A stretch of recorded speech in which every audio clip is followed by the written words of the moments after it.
La iniciativa reivindicativa No Vull Pagar, que està en contra del pagament dels peatges a les autopistes, s'ha reactivat aquest diumenge amb la segona mobilització popular que ha estat secundada per diverses organitzacions, persones i entitats que donen suport a la campanya. La convocatòria està totalment espontània, diguem-ne, que s'ha fet córrer sobretot només per les xarxes socials, vull dir que no hi ha hagut una convocatòria formal com a tal, i cap entitat ni cap partit ha signat la convocatòria, però diguem-ne que el que fem és que sigui una iniciativa de tothom, del poble, i que una mica tothom que se la senti se la pugui fer seva, no?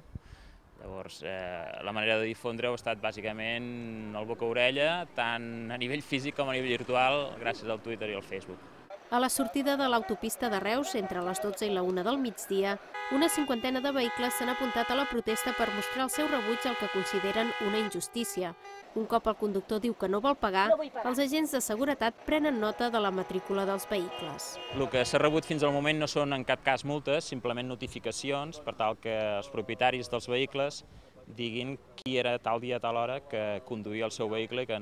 en tot cas, en el cas que arribessin multes, seria els conductors d'aquests vehicles. Però vaja, jo penso que com més siguem la gent que fem el No Vull Pagar, diguem-ne que més força tindrem de cara que hi hagi una sortida més negociada i per tant no arribin a haver-hi multes. Aquest acte de protesta, que a Reus s'ha dut a terme al migdia i s'ha repetit a la tarda, ha provocat retencions i col·lapses a diversos peatges de les autopistes catalanes.